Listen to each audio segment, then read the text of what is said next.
Hey everyone, what is going on? What is going on? Welcome to That Man Show. My name is Curtis Brooks. I am your host and executive coach. I help high achieving men master the art of integrated leadership and authentic masculine presence. Guys, we got a powerful show for you. We're talking about hell hath no fury like a leader scorned, navigating betrayal and ego, the path to becoming resilient leadership. So we've got a great conversation for you. Before we get started, let me make sure that we are connected on different channels here. Hey, Wayne, thank you, brother, for supporting me over there on LinkedIn. Appreciate you, man. Absolutely, man. Appreciate you. Thank you, man. So give me 1 second here. Also, gonna make sure that we are connected to.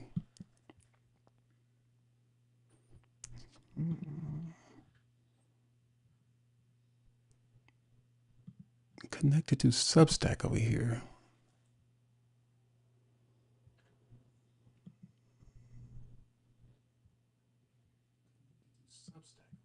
All right, there we go. We're officially connected to Substack.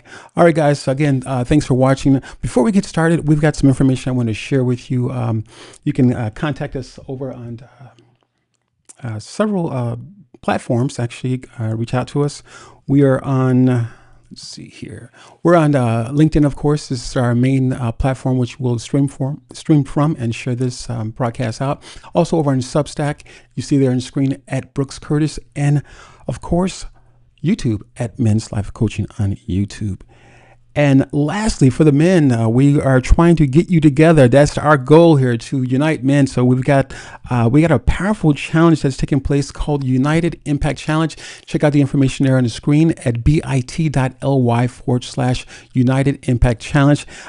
You will not be disappointed, man. You will not be disappointed. So it is absolutely needed, I believe, for the community of men, regardless of your background. It's absolutely needed, guys. So we need to come together. So again, check out that challenge there, bit.ly/United Impact Challenge there on my screen. And there you go. So with that being said, again, guys, we got a powerful conversation for you. We're talking about hell hath no fury like a leader scorned. And putting this together, I was obviously thinking about the play created by William Congreve in 1697. I wasn't born at that time, but I did some research in putting this together here. So that being said, the title of his original play was The Mourning Bride. And I thought to myself, that would be interesting if I could put something together that would mirror that, just the idea. Because in his play, he describes the response of a scorned woman who is left at the altar, the betrayal, the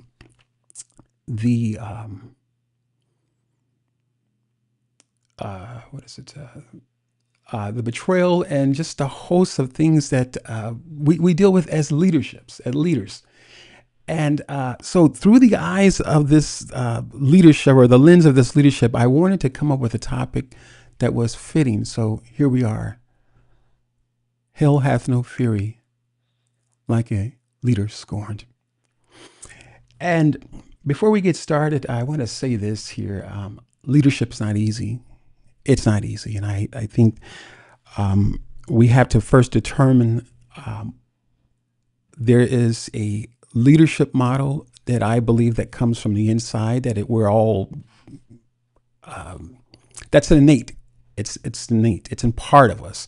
And it doesn't mean that we're going to come out the womb and knowing exactly what to do, but it needs to be, mature. It needs to be grown up. It needs to be purposed. And so obviously out the womb, there are a lot of things that we don't know, and that's apparent. But the leadership model that we're often find ourselves making up, that's been created, this surrounding us, so to speak, the armor, I like to say, that we've placed on, that we put on, that's been established for us.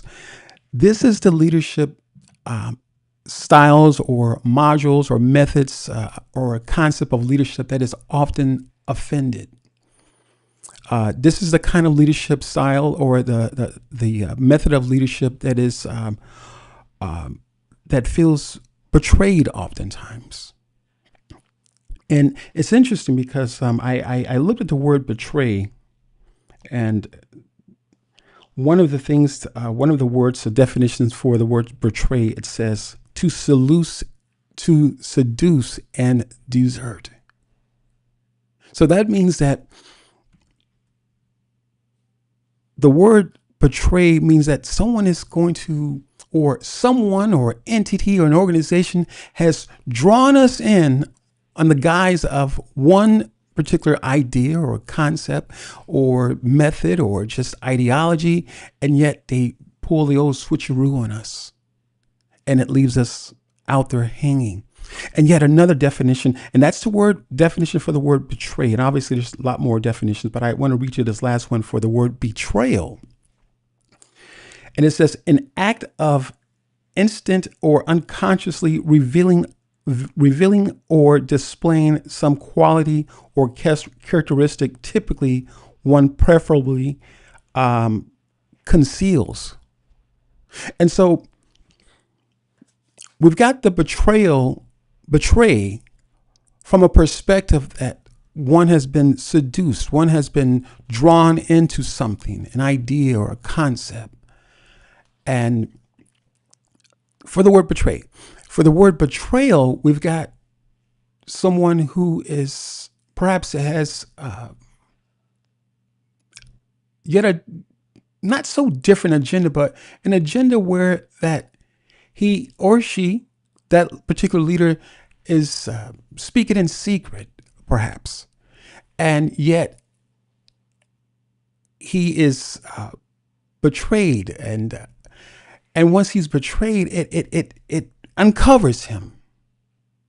It uncovers that leader, and so he feels that the very thing that he has been trying to protect in some instances, his reputation.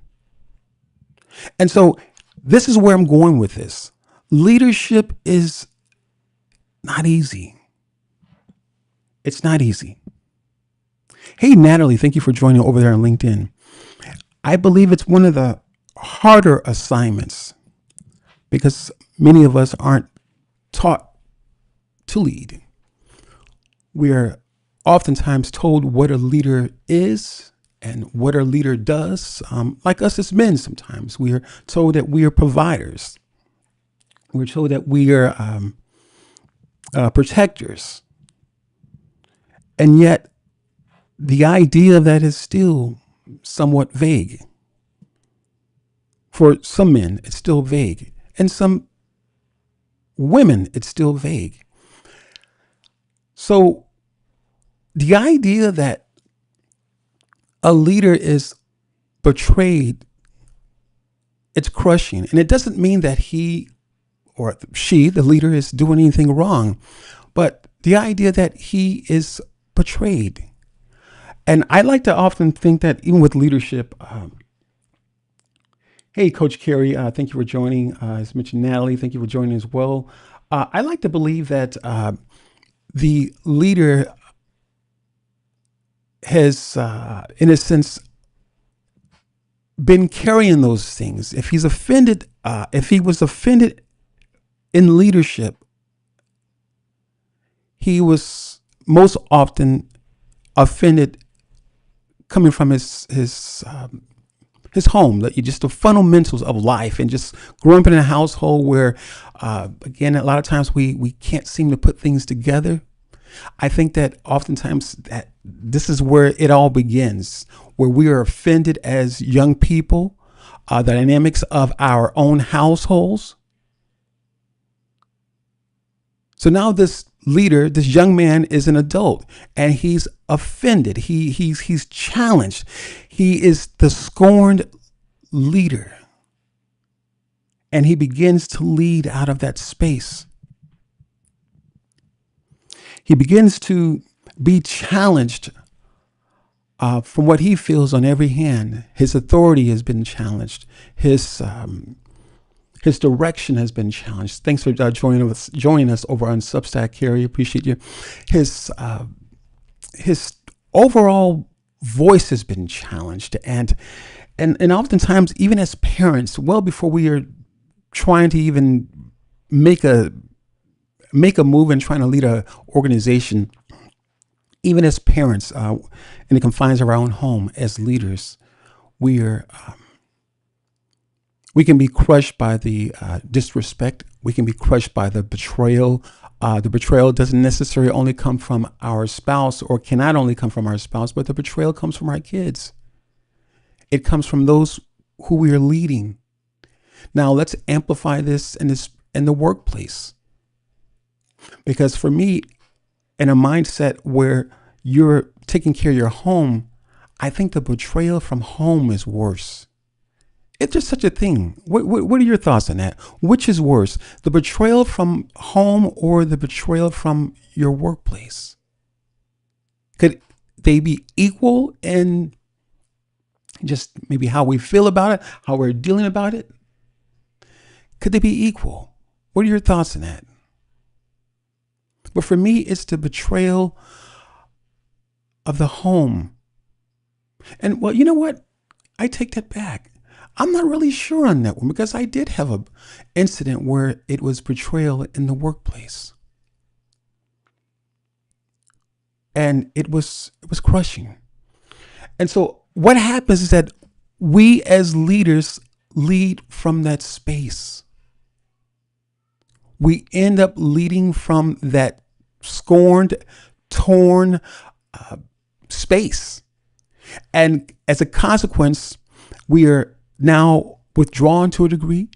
We're retaliating towards other employees, or either leadership, maybe even an organization.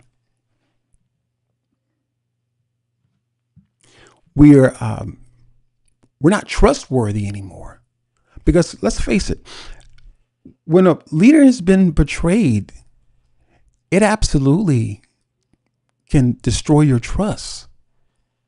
So this conversation is not to place leaders in a space where we should not be offended. We should not be hurt.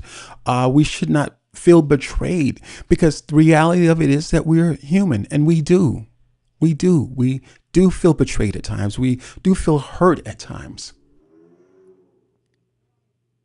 and we naturally. At times, we can deal with that betrayal. We can deal with that hurt. Again, dealing with the mistrust, wondering where can we go with the things that we're dealing with. The safe space for us as leaders has been disrupted. And so what happens is that we as leaders, we end up doing our share and retaliating. We end up doing our share and creating a unhealthy workspace.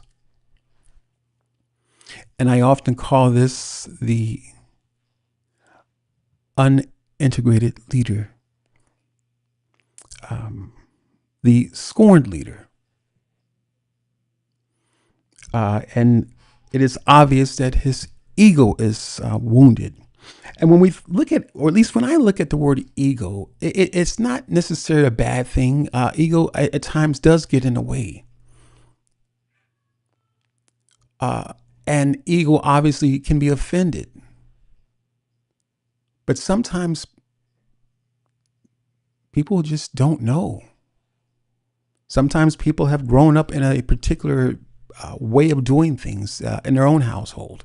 And ideally, ladies and gentlemen, this leadership that we have taken on, one second here.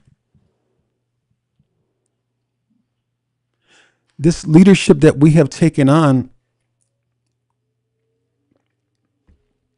before we've learned anything about leadership, we lead from the very knowledge that we have.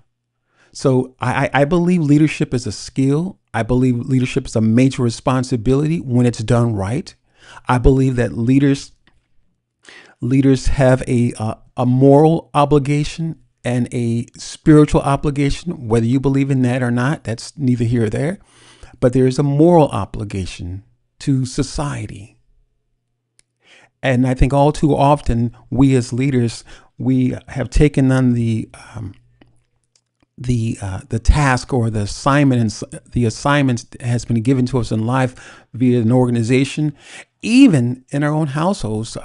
We haven't always known what that looks like, because I believe that most of us in society, most of us in the world, have garnered our view of leadership from a societal perspective. The different constructs that have been created, whether we agree with them or not, this is ends up being in most ways a group thinking. And it is truly unfortunate because what happens is that is the ego gets offended. The ego gets offended. And when the ego is offended, he, or the leader should say, they will go into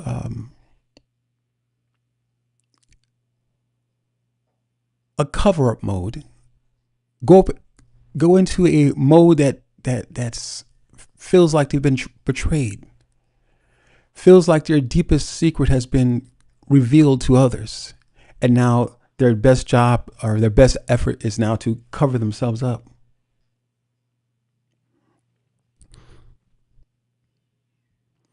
This is the unintegrated leader. This is, in most cases, the reactive leader. He is, or she, I said leadership, but the reactive leader is taking these things to heart. And as a father, as a leader in my household, I too have been wounded at times. And I too have also tried to lead from a scorned place. And this is just putting the cards on the table. And I think every man has dealt with this. So there's not it's a opportunity to be vulnerable. Absolutely. And in leading from that space of that scorned leader, whether it was my ego that was attacked, or I felt offended just by the situation in my household at the time, it was crushing. Absolutely was crushing. And so naturally, I think as people, our response was to deal with that matter, deal with that person, get them back for what they did to us. They hurt me, so now I'm going to hurt them. Now, this is the unintegrated leader. This is the leader who is reactive. So, as I've shared these different things with you, by no means have I've mastered it all. I've come to look at things from a different perspective. Last week I talked about, or I think the week before, I may have talked about that pause. That pause is a life changer, gentlemen. You need to try it. It's a life changer. So it has helped me tremendously in learning how to move from the reactive leader to the leader that pauses, to the leader who actually takes a moment to think about what's taking place. The leader who is engaged in active listening because of the pause. This pause is absolutely awesome, ladies and gentlemen. So that will not be the end of that conversation regarding the pause. It's an absolutely awesome thing to have in your toolbox when you're dealing with things that go against our own understanding sometimes. How we sometimes as leaders, especially as men, we see things a particular way. And when they don't show up, or they're not presented in the way that we have them aligned them in here in our own mind, the first position we take a lot of times is the reactive leader. Sometimes these ideas and or concepts that we might have in our are in our own head. We may not have shared them with our spouse or even our team. So I'm combining the two here now, the leader at home and the leader in the workspace. The only difference is obviously there might be some things that you can't say or probably shouldn't say in the workspace when you're dealing with family members. That is the bigger difference. And what happens is that when we're caught up in a space and trying to separate leadership in such a way where we're saying or we're looking at leadership from a perspective that, hey, this is the leadership at home and this is the leadership that I practice in the workspace, we're mistaken. We're absolutely mistaken. Coming into this space of dealing with this scorned leader is not easy, because the leader has to make a decision in regards to how he is going to handle that particular situation, the betrayal, the disrespect. That's a huge one as far as leaders, especially with men, a huge one. And so we have to pause for a moment and look at how we are going to handle that. And all too often, and as we are dealing with leaders, are coming from a space of being leaders ourselves. Now, one of the things about leadership is that it's like an onion. Its layers being peeled back or peeled away, and what we may be dealing with on one day, a particular appears to be smooth sailing, and the next day we're dealing with something completely just out the park, something just, wondering where it showed up. And this is the stuff that we as leaders have to deal with. But until we deal with it, all of the things, they're too numerous to name, ladies and gentlemen, all of the things that we deal with as leaders in regards to, again, the betrayal, the people being dishonest, they're just a fact of life, guys. This is what we have to register. We have to register this as a fact of life. But we also have to be prepared to go from the unintegrated leader to the leader who is making the decision to integrate all of this stuff. Because rest assured, the people around us, though their actions may be offensive, though their actions may absolutely challenge us in every part of our human being, or every part of our being, their words, their attitude towards us, and just the disrespect that shows up at times. It can be a challenge going from that space, going from the unintegrated leader, the reactive leader, going into a place I like to call is the integrated leader, the leader who pauses, the leader who's less reactive. Again, peeling back those layers of that onion. And as we begin to peel back the layers of that onion, we're going to see more and more of ourselves show up. And even as of lately, I've been doing a lot more studying by the psychologist Carl Jung, and very interesting because he talks about the shadow work. And I think a lot of times we're saying the same thing, different ways, and we may use different terminology, but we're saying the same thing. I might say the inner work, and he talks about the shadow work, and yet someone else says something completely different. But either way, unless there is an integration of the two,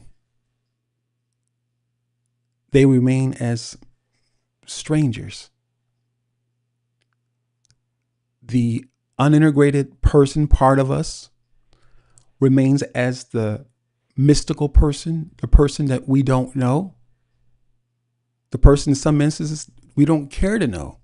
But yet, over here, there's this person who appears to be the good son, one who does everything right, or at least tries to do everything right. And every so now, the shadow of said leader shows up and just causes a bunch of chaos. And we're wondering where it comes from. We're wondering, how did we get from here to here? It's the shadow work that needs to be done. It's the work that affects every last one of us. And I think to a large degree, we haven't spent time with the shadow. We haven't spent time doing the inner work. And because we haven't spent time doing the inner work, we show up wearing a suit. We show up wearing a mask of a person who has not dealt with their pain, a person who has not dealt with their disappointment, a leader who's scorned. And it eventually filters into the workspace. It eventually filters into all areas of our lives as we're dealing with our spouse or our significant other, as we're dealing with our kids, as we're dealing with the neighbors. It shows up. So I believe that no man has a secret that will not eventually be revealed. It's only a matter of time. And I said in a previous video or a conversation I did, I think it was last week, that what you don't own will own you. What you don't own will own you. And this is a true fact. The very things that we don't understand about ourselves, they have a tendency to keep showing up. You ever ask a child, why did you do such and such? X, Y, Z. Why did you take the cookies? What's his typical response? Or what's the child's typical response? Is that, I don't know. And to a large degree, that's what we're dealing with as even adults, even as leaders. Not having significant enough of a response to understand ourselves. Why did you do X, Y, Z? I mean, you can ask grown people these questions, basic questions, and they don't know. And so the consequence or the resulting situation is that we end up leading our lives from that. A reactive response to life in general, not have any answers when we should have a response for such things. Why did you tell your team to do X, Y, Z? What was your thinking behind that? Can you share the logic with that? And for the leader who's unable to explain that, he could find himself in a space where he's getting worked up, getting irritated at the organization, getting irritated at his wife, his significant other, getting irritated at his children, and responding in such a way that's not very becoming of a leader. And as I said earlier, ladies and gentlemen, leadership is a responsibility. And I don't believe that enough of us are taking leadership as a responsibility. I think it's something that we put on, something that we like to wear, the title. I believe that once that period has ended from 8 a.m. to 5 p.m., whatever your work schedule may be, we're ready to take it off. And what I've discovered is that when you're a leader, it's not something that you take off. Because the things that show up in life, such as our past, the traumas and things of that nature, they show up sometimes in a vengeful way. They show up wanting to take revenge, it feels like sometimes. They can show up, the trauma, our past, it can show up like we've betrayed them now.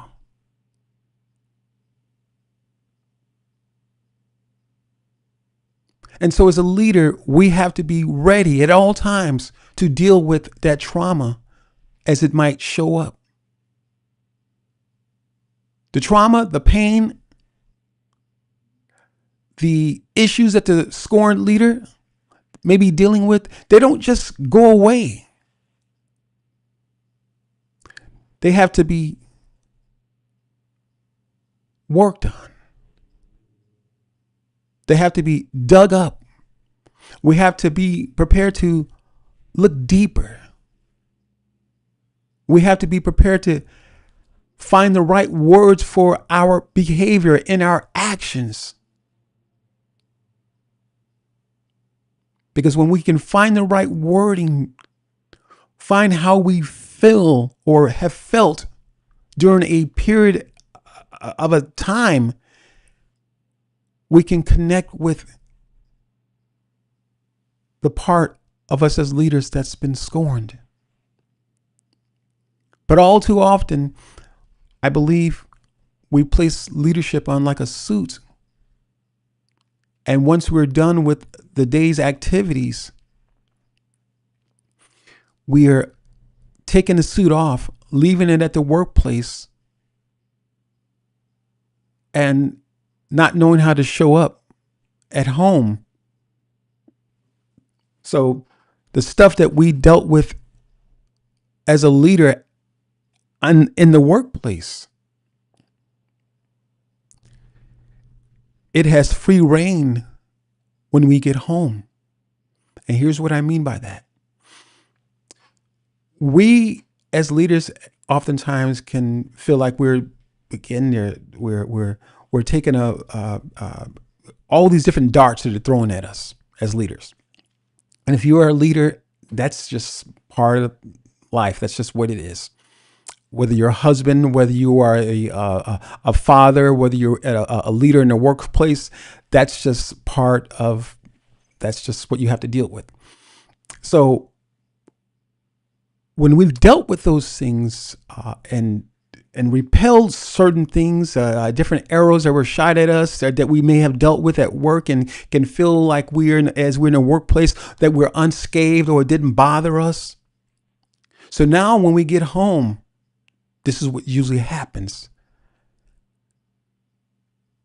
All of the guards that we may have put up for working out of that space as a leader on our assignment at the workplace from 8 a.m. to 5 p.m., dealing with all the darts that have been sent our way.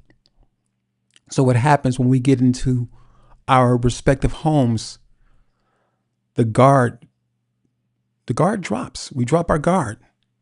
And so now we're dealing with all the pressures that were not dealt with in the workplace, delayed as it may be, we're now ending up taking those things home and dealing with our wives or our spouses, our children, our family, out of those darts that we were not able to, that we managed so wonderfully in the workplace. But then once we got home, it was like the railing had, or the guards had been dropped, and we gave those issues free reign. And so that's why a leader needs to be on assignment all the time. Wayne says here over on LinkedIn, on point in this conversation, Curtis, knowing your own darkness is the best method for dealing with the darkness of other people. Absolutely, brother. Absolutely, absolutely. And that's an excellent point, Wayne. This is the thing about leadership, and regardless of what area of leadership. But this is the thing: when a person knows thyself, when a person, as Wayne said here so nicely, when a person knows his own darkness, your darkness, my darkness, we're not so different, ladies and gentlemen. That's the problem here, I believe. And I believe that so earnestly. That's the problem here. We see things are so different, in a sense, from one person to the next person. We may express ourselves differently. That's one thing. But the inner workings, the mindset, the darkness, the things that we may be dealing with, yes, they're different. But from one man to another man, if you know thyself, if a man knows himself, if a woman knows herself, from one man to another man, the mystery, the puzzle, the riddle solves itself. Understand this. Great comment, Wayne, over there. Great comment, brother. Thank you. Great comment. So, as we're dealing with this unintegrated, reactive leader, once he is ready to say, I have had enough of myself, and I believe that that's the wake-up moment. He or the leader may not say those exact words, but each person, leader, comes to a place where you've got to question the ridicule. You've got to question the darts that are coming. You just have to. You have to look at your own expectations. You have to talk to your team. You have to talk to your wife. You have to talk to your kids and find out what's needed.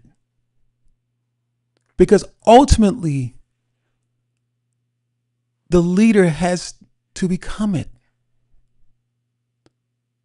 The leader has to be ready to help our spouses, help our children, help the organization, help our team members find themselves as we have found ourselves. And there are not enough people, I don't believe, that carry that burden.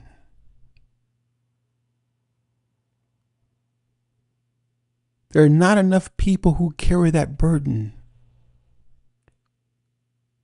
to understand this is not about a race thing. It's understanding from one man to another man, one woman to another woman. We're not so different, ladies and gentlemen. We may have had different experiences. We may even describe something different from another person. But as we dig into the wording and how we have described certain things, we pause for a moment and say, wait a minute, we're talking about the same thing. And so because we think we're so different, we end up disrespecting each other. We end up betraying each other. And the reality is that oftentimes our very thoughts and feelings, well before an individual has betrayed us, our thoughts and feelings have betrayed us. They have done like I have shared with you the definition of the word betray. They have seduced us. They have drawn us into this space where we see ourselves as being separate. We see ourselves being different. We see ourselves at a certain position in life.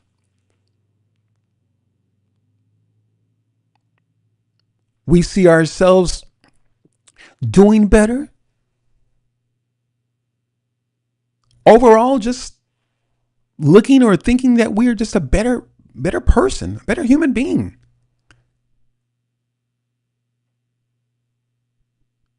So what happens when our thoughts and feelings seduce us, draw us into a space, and then desert us?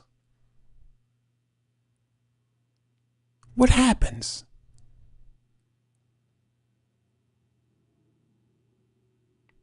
So as a leader, we have to be prepared to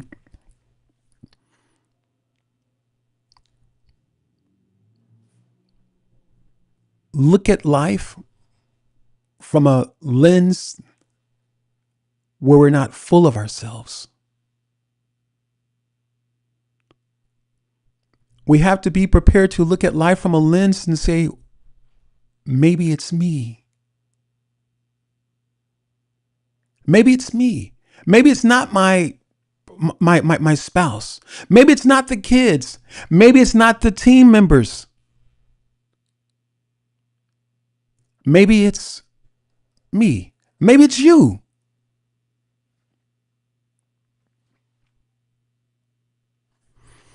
Hey, Marcia over on LinkedIn. Thank you for joining. So as leaders, we have to be prepared to look at ourselves from that perspective. Because if not, we have a tendency to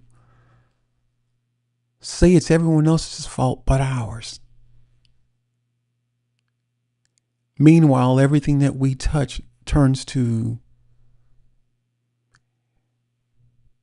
nothing. There's no real progress. No one wants to be around us. But from a integrated space,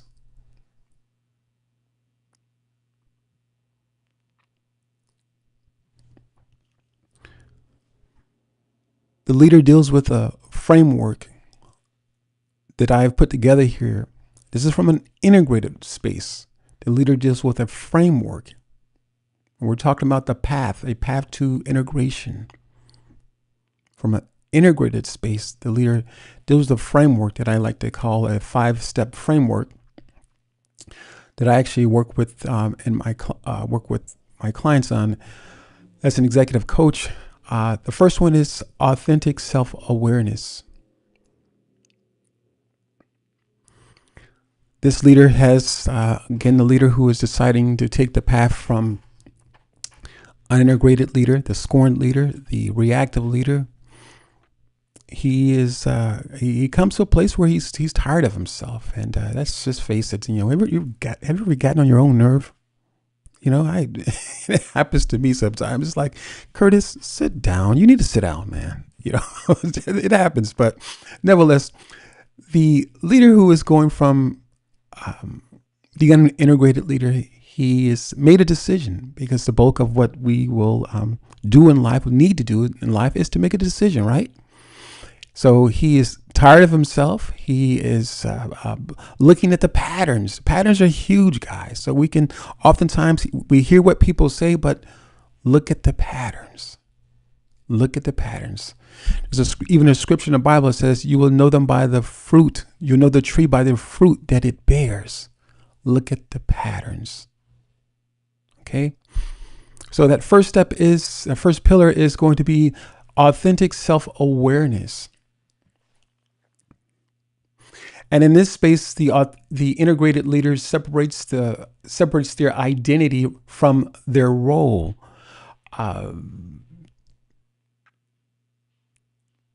A challenge to authority is not a challenge to their own worth or to their own identity. They can ask, what is the situation revealing about me, and what does it require of me? Now, this is absolutely powerful because as a leader, I'm doing the same thing, ladies and gentlemen. I'm doing the same thing. This is part of that active listening that you may have heard mentioned many times. And I, just off my head right here, sometimes people are interesting, because I think we hear words enough, and we can find ourselves getting tired of hearing certain words, like being authenticity, and we can tire ourselves of hearing those different words. And it is truly unfortunate, because I think the people who get tired of hearing those words are the people who are struggling with it, are the people who are not asking enough questions, the people who are thinking that it's just something that's trendy. But in reality is that you don't come from this space unless you're doing the work. Just keep that in mind. It's not easy. Again, as I mentioned, the first pillar is the authentic self-awareness. That's a huge piece. In this space, we're challenging our own selves. Is it me? As I kind of mentioned earlier, is it me? Did I hear it correctly? Am I tripping over my stuff? Is it my stuff that's shown up? So we have to be prepared to look at it from that angle. Again, questioning first ourselves, questioning our own motive, making sure that our own motivations are not intertwined, especially when our motivations are coming from that scorned place. So being intentional about being self-aware, coming from that perspective, is absolutely huge, very important. The next pillar is emotional mastery and intelligence. So emotional intelligence. And so in this space, rather than being hijacked by anger or humiliation, the integrated leader observes their emotional state without being consumed by it. They choose a response aligned with their values, not a reaction driven by wounded pride. Now, this is absolutely powerful. Someone interviewed me yesterday, or maybe a couple of days ago, I think now. And this is interesting because he asked me almost a similar question. And my response was that a person's belief system, a person's values are absolutely important in this space, because without a belief system or values that are grounded, society and its pulling, the ideas and concepts that have been put out there the ideas, things that are trending out there, without a value system that's grounded, that you're grounded in, excuse me, you're subject to be drawn into a space where you are doing the very things that you said you would not do. So, in this space of emotional mastery, having a value system that is aligned with your belief system is absolutely imperative. Absolutely imperative. There is no 2, 3, 4, 6, 7, 8, 9, 10 ways around that one. It is absolutely imperative to have a belief system that aligns, that you align your values with, because if not, I think there's a saying that says, if you a man that believes nothing will fall for anything, or woman who believes nothing will fall for anything. And that basically says is that if you are not connected to a belief system that you're grounded in, values that you're grounded in, you're absolutely going to be find yourself lying subject to the things, just subject to the wind. The wind blows, and oh, I believe this. Oh, the wind blows to this direction. Oh, I believe this. The wind blows from yet another direction. Oh, I believe this. Again, not stable. Not stable. Some things in life have to be. Some things in life we just have to allow to take root. And without a root system that's secure, individuals secure in their belief system and values, it's absolutely very difficult to come to a place of emotional mastery and intelligence. Absolutely very, very difficult, nearly impossible, because your belief system, the emotional mastery and intelligence part of you, that discipline, it's anchored to a belief system. It's anchored to an understanding. It's anchored to a truth. And so without a value system that speaks and align with the emotional mastery and intelligence, it can become very, very difficult to be able to take a position on anything and stand on it. Very, very difficult. Thirdly, we've got embodied masculine presence, and this is the integrated leader, right? This is a leader who remains grounded and centered, even under pressure. Even under pressure. The physical and psychological stillness communicates authority, far more powerful than any display of fury. Their presence inspires calm rather than fear. Now, for us men, this is absolutely powerful, because this embodied masculine presence, where do you think that comes from? That comes from when you have got certain things figured out here. When you're no longer toiling with those things, when you're no longer toiling with the things that are in here, the pain of yesterday, the trauma, the triggers, the things that are triggering us. Because when you have settled the score on certain things in our lives, dealing with our shadow, doing the inner work, when you have settled the score, it's no longer about who you are as a man. It's the masculine presence that shows up. And the interesting thing about this masculine presence, it's not showing up from a space of, as I just read to you, a space of fury. It's showing up from a space of understanding. It's showing up from a space of a man who does the work, who has done the work, who's in the process of doing the work. Now, the process can absolutely be daunting. It can be overwhelming. But if you're trying to lead from a space of integration and not lead from a space of the scorned leader? Because ideally, that's where most of us are coming from. Ideally, that is where most of us are coming from. So if you're trying to lead from a space of the integrated leader, you've got to settle the score in here and in here. You've got to settle the score with your shadow. You've got to be prepared to do the inner work. When I say inner work, I'm kind of using those two things synonymously in a sense where shadow, inner work, that's kind of where I'm going with that. So you have to be prepared to meet your shadow. That part of us that some cases that we don't like. And we have to be prepared to dismantle the understanding. Because ideally that shadow, it comes from somewhere. It didn't just show up.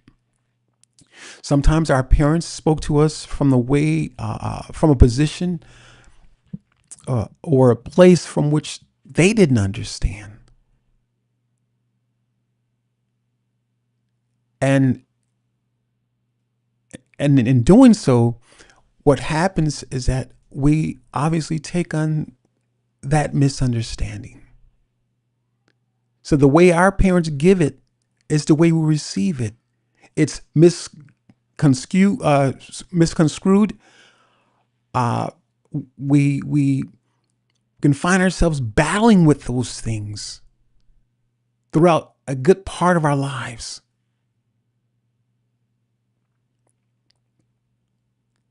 And only to find out that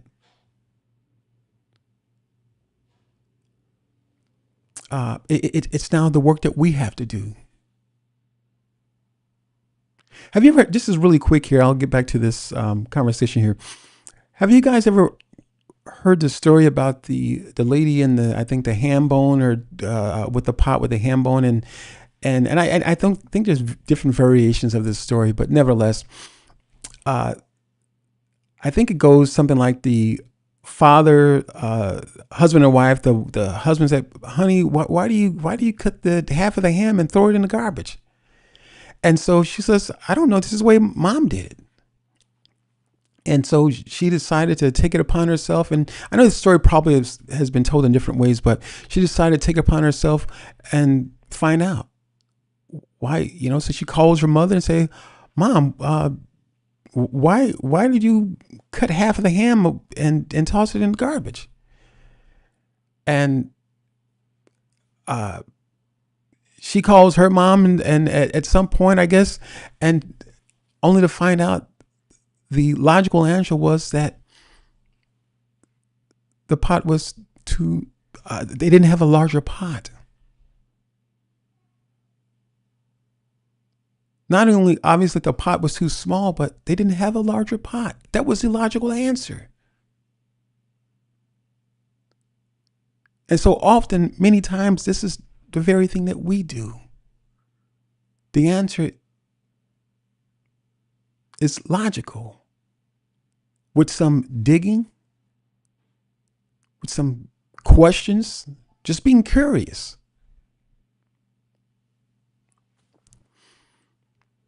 Fourthly, the integrated leader is the fourth pillar is the integrated identity architecture. The integrated leader has a strong inner compass that is not dependent on external validation.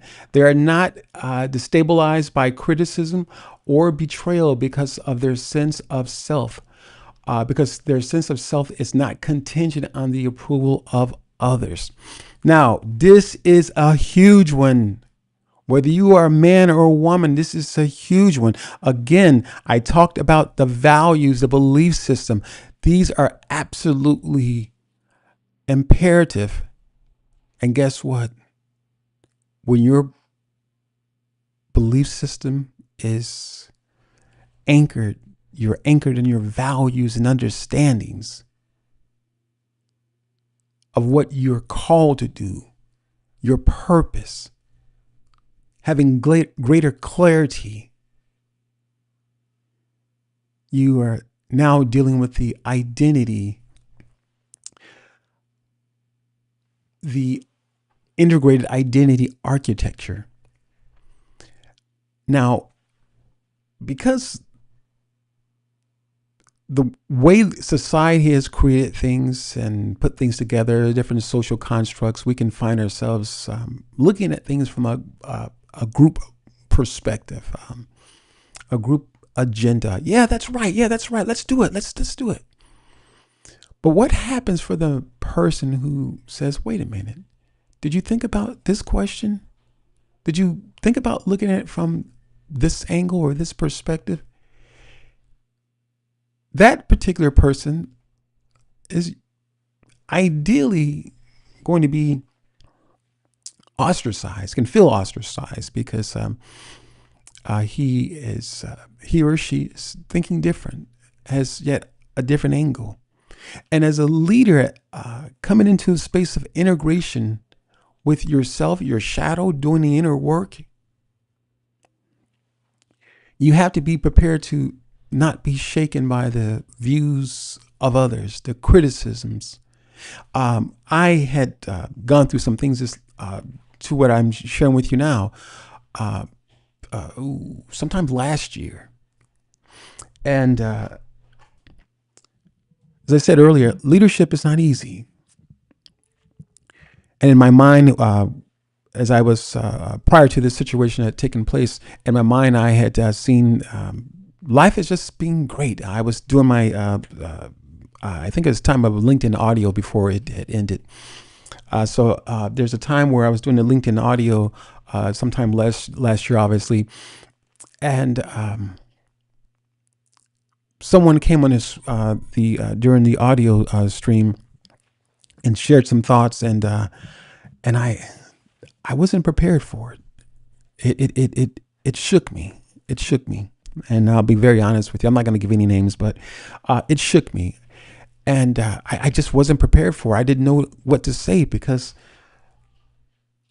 all of us in the circle that I had created or just had created around the conversation, everyone was having a good time, sharing their views and thoughts and things of that nature.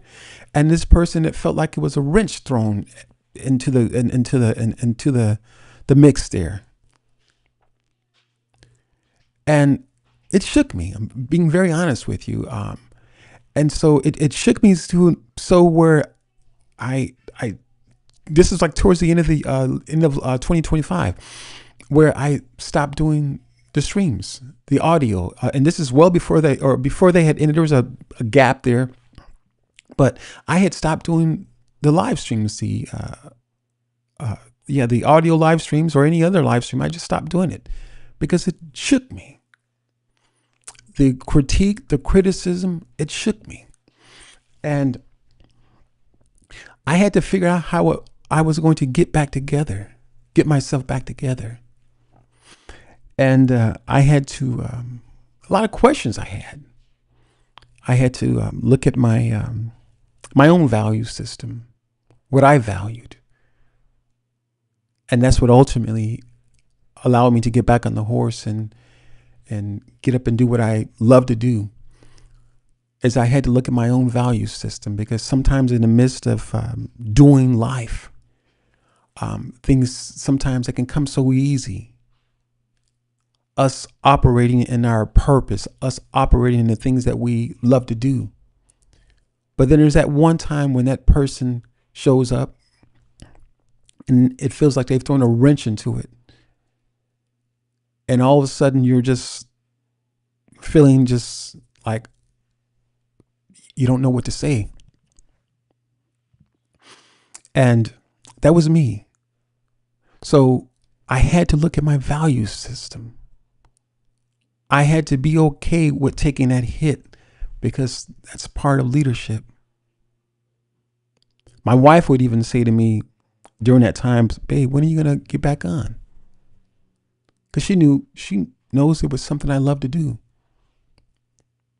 But I also had to look at my value system And so now that I'm back, I've had to make some changes, not necessarily with my value system, but I had to be prepared to not put others' critique or criticism above my own mission, my own assignment, my own purpose. And so just wanted to share that with you really quick. So this integrated identity architecture, you've got to be sound in this space. You have to be able to level the criticism, or even look at the the critique or the criticism, or it depends on how it's done. You have to be prepared to look at it from a space of, is it me? Because all too often we can find ourselves trying to defend ourselves. And no matter how perfect you might be, I think there's always still room for growth. Absolutely. So you've got to have a strong disposition as you're dealing in this space of, again, this identity, integrated identity architecture. Again, back to just the foundation of who we are, our value system that sometimes has to give life, and the things that are placed before us, just a hard no. Just a hard no. And lastly, this of the 5 pillars here is the legacy-driven purpose. When a leader is anchored in a purpose larger than themselves, they are able to see beyond the immediate wound. They ask not, how do I punish this? They don't ask, how do I punish for this? But how do I lead through this in a way that serves the long-term good? And that's kind of what I just shared with you, is that even I, as a leader, had to get to that place to be prepared to look at the map that I had created, look at the directions and to where I was going, because wherever they were going, and just the story I was sharing with you moments ago, wherever they were going, that's not where I was going. And we have to be prepared for just the different opinions, and they're okay. It's okay to be different. And I think the interesting thing about this place in integrated leadership is that oftentimes the more and more you are practicing this, because it is a practice, it has to be a daily routine. It has to be a part of your life. It's not something that you just take on, that you put on and take off. You are one person in your words, and yet a completely another, or one person in a workspace, and yet a completely different person in your personal space or at home with your family. That's not integration. That's deception. That's not integration. That's deception. And a man who deceives himself, well,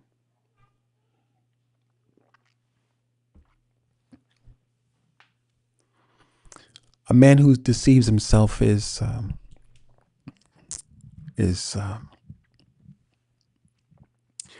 coming from a place where he's already been. He's returned back to that same place. I'll put it that way. So a man who deceives himself has made a decision to return back to that same place where he once was. Because this integration is not deception. This integration is a man making a decision to be whole rather than be divided.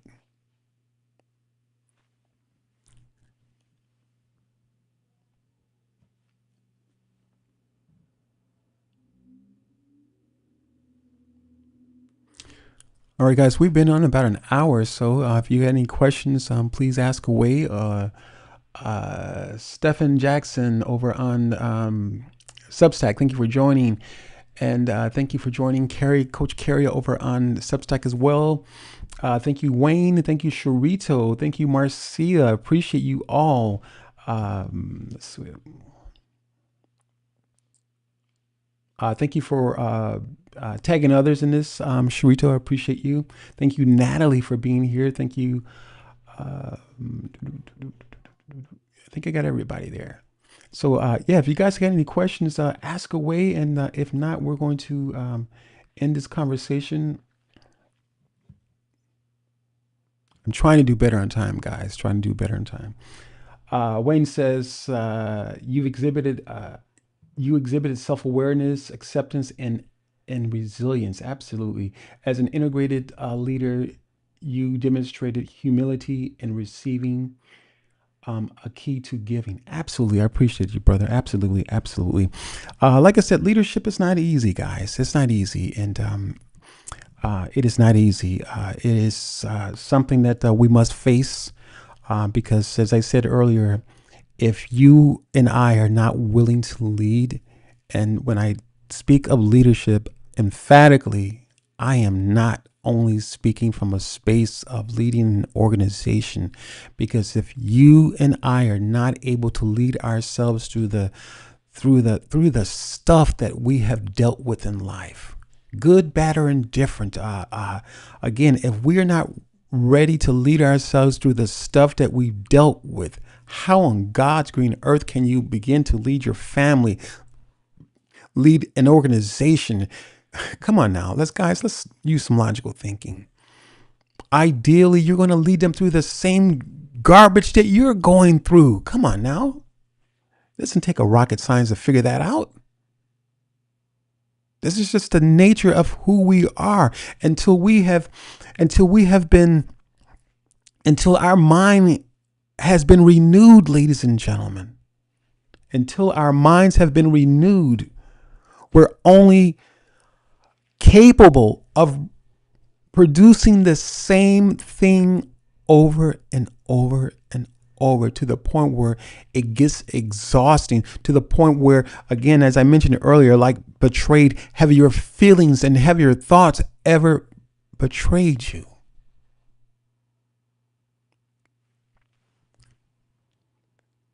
Have your feelings or your thoughts ever betrayed you?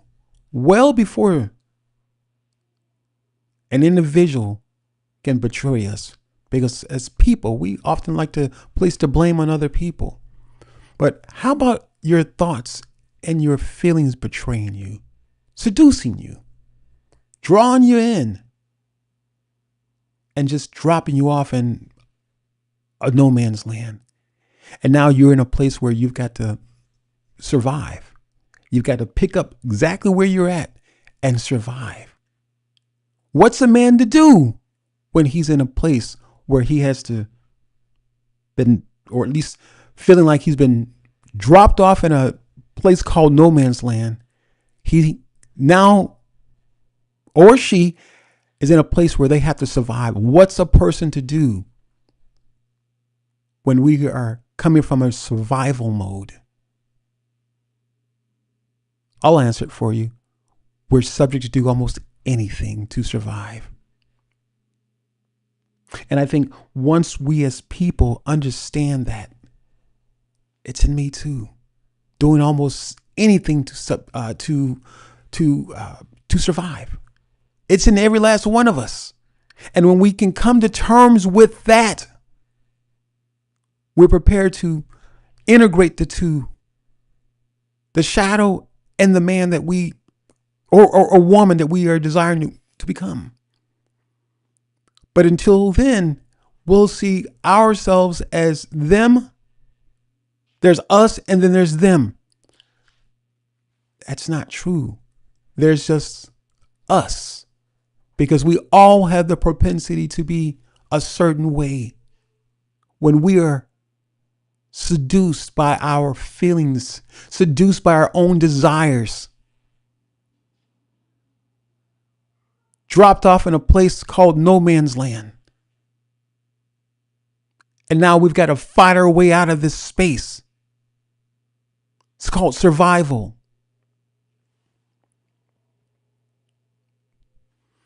Absolutely, absolutely.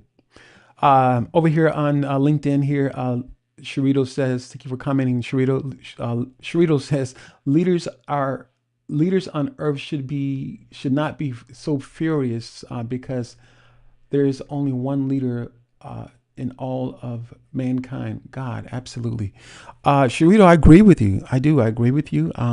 Unfortunately, not everyone believes that, and this is the reality, and this is reality. I think part of what a lot of us are dealing with is that we think that we're so different. Um, I we think our titles oftentimes to people, certain people, they they are the difference.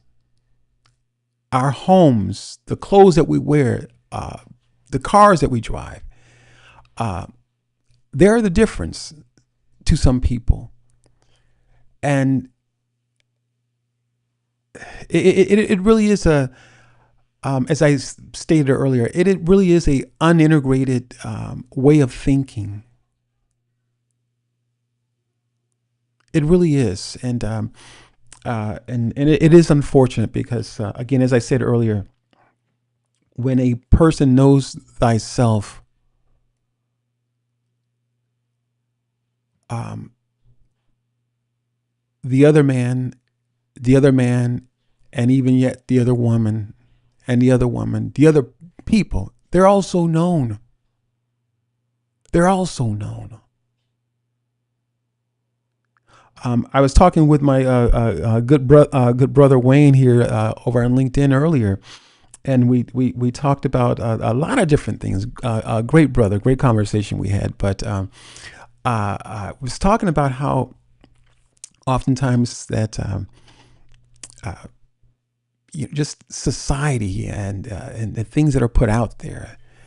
That when we don't have a firm foundation on who we are and coming into our own self, and I know it sounds almost like it's strange, but it's not strange because along the way there's been a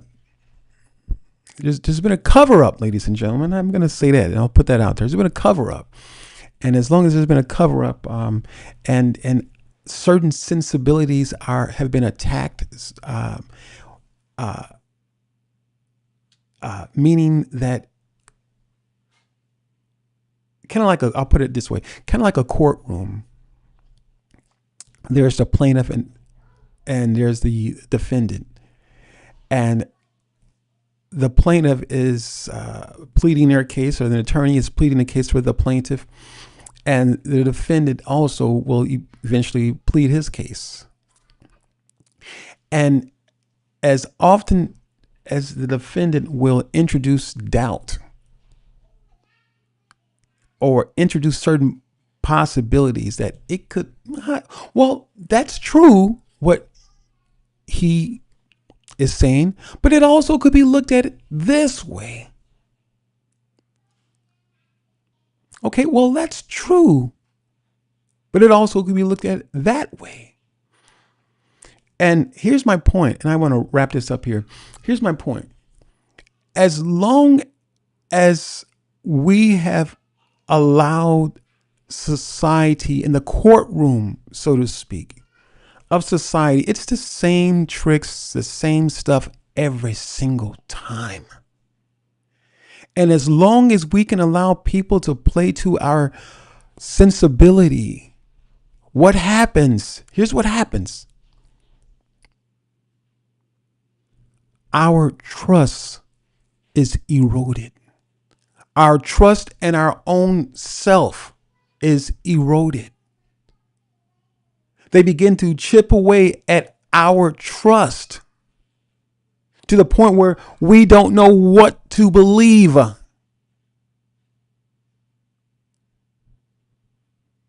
So the defendant has won the case on a technicality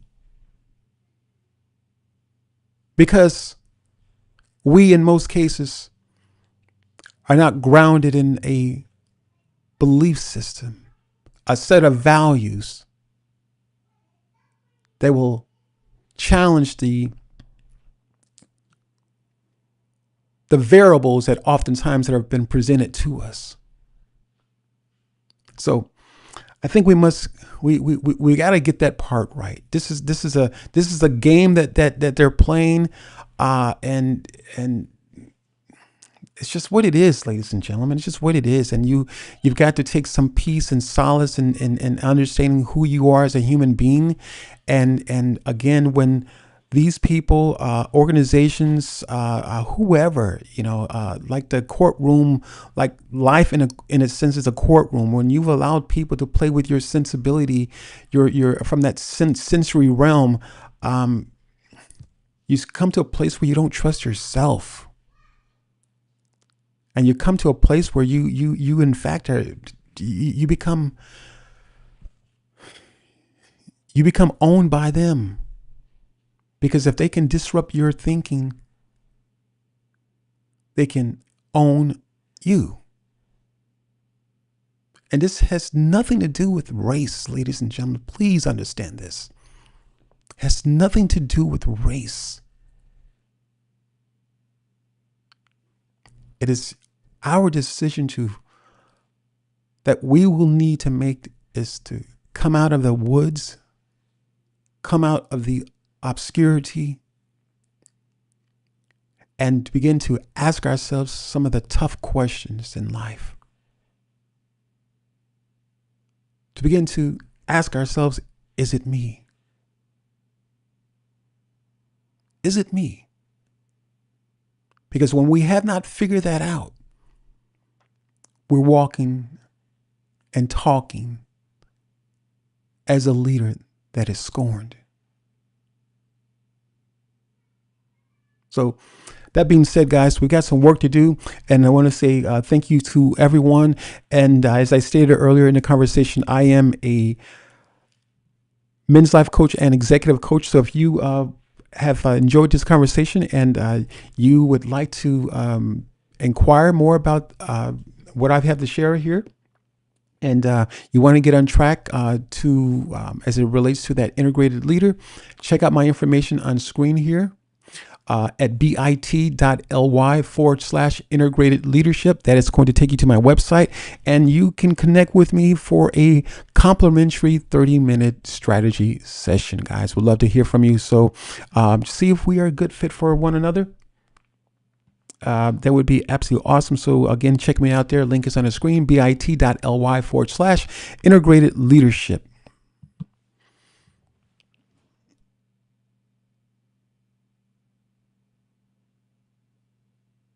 All right. Natalie says here over on LinkedIn, this will be the last comment, guys.